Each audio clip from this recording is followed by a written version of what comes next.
Du Père, du Fils et du Saint-Esprit. Amen. La paix de Jésus soit dans votre maison, sa paix et sa joie. Alléluia.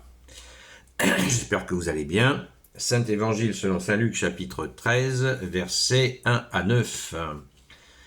On continue avec Saint Luc. Amen. Ne vous indignez pas, convertissez-vous plutôt. C'est alors qu'on mit Jésus au courant d'un massacre de Galiléens. Pilate avait fait couler leur sang, là même où ils sacrifiaient leurs victimes. Jésus alors leur dit, « Croyez-vous que ces Galiléens étaient plus pécheurs que tous les autres Galiléens pour avoir eu ce sort? Non, je vous le dis. Mais si vous ne vous convertissez pas, vous périrez tout pareillement.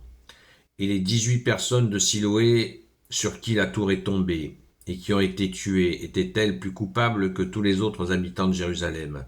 Non, je vous le dis. Mais si vous ne vous convertissez pas, vous périrez tout pareillement. » Jésus leur dit cette parabole. Un homme avait un figuier planté dans une vigne, dans sa vigne. Il vint pour y chercher du fruit, et il n'en trouva pas. Il dit alors à celui qui soignait la vigne, « Voilà 3 ans que je viens chercher des fruits sur ce figuier, et je n'en trouve pas. Coupe-le donc, il ne fait qu'épuiser la terre. » Mais l'autre répondit, « Maître, laisse-le encore cette année. Je piocherai tout autour et je mettrai du fumier. Peut-être après cela donnera-t-il du fruit, sinon tu le couperas. » Merci Jésus pour ta parole. Alors cette parole est vraiment très importante. Merci Jésus parce que elle répond à la question qui est souvent posée par rapport aux gens qui périssent dans des catastrophes naturelles. C'est la réponse tout à fait adaptée qu'il nous faut. Est-ce que ces gens étaient plus pécheurs que les autres, ceux qui sont partis pendant ces catastrophes? Certes non, nous dit Jésus. Et dans un autre passage d'évangile, une autre séquence d'évangile, Jésus nous dit « Et veillez et priez, veillez et priez, afin qu'il ne vous arrive pas pire encore. » Donc cette notion de se convertir, convertir 180 degrés, se tourner vers Jésus, cette notion-là, c'est vraiment la veille et la prière, puisque Jésus ne nous a pas donné ni le jour ni l'heure de son retour glorieux, et en attendant, eh bien, veillons et prions. Cette séquence est encore et encore un appel à la conversion. À travers la question de ce figuier qui ne donne pas de fruits, quel est donc ce mystérieux figuier? Dans une autre séquence d'évangile, Jésus nous parle du figuier qui ne donne pas du fruit, en parlant de tout ce que l'ont fait les pharisiens et les maîtres de la loi. Le figuier représente ces tenants de la religion qui ne donnent pas de fruits. Ah, ils font de belles feuilles, mais il n'y a pas de fruits. Et Jésus est venu justement transmettre la possibilité de faire des fruits par la création de sa propre Église, la Sainte Église catholique, apostolique, puisque les tenants de la religion que Jésus a rencontrés, qui ont renoncé à cet amour, cette justice et cette miséricorde de Dieu en accueillant l'unique Messie, eh bien la transmission s'est faite. Vous ne voulez pas garder la primauté de cette révélation qu'a eu ce peuple hébreu, vous ne voulez pas en garder la primauté en acceptant le Fils, Jésus, le seul Messie, eh bien, elle est donc transmise à toutes les nations, à tous les hommes, jusqu'aux extrémités de la terre, Jésus le précise. Donc, on voit là la promesse. C'est pas faute de les avoir appelés à se convertir.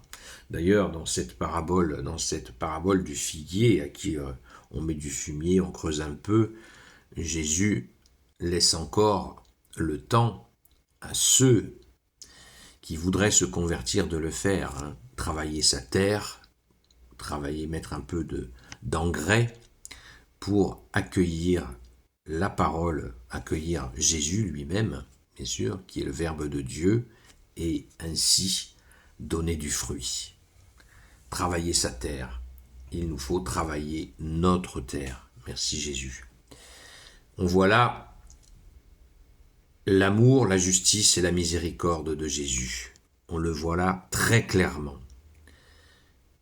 Et Jésus annonce la couleur. On l'a vu ces derniers jours, à propos de cette préparation, cette attente de son retour glorieux. Elle ne doit pas se faire les bras croisés.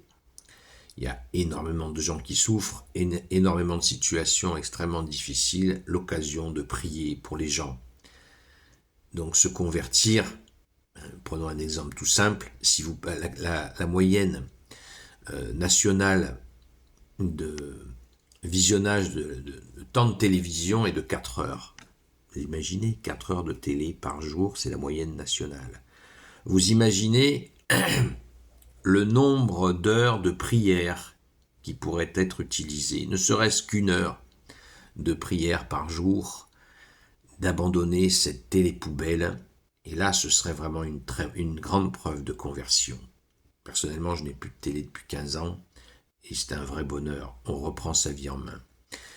Et on a du temps, on trouve du temps pour ses proches, on trouve du temps pour nos frères et sœurs, pour les gens qui souffrent. Merci Jésus de nous ouvrir les yeux sur cette effroyable télévision qui nous mange notre vie. Et en plus, sans oublier bien sûr qu'elle est tout le temps, elle nous mène tout le temps dans l'envie, alors que par exemple le grand saint Augustin disait « Apprenez à désirer ce que vous avez ». Grande sagesse, merci Jésus de le bénir.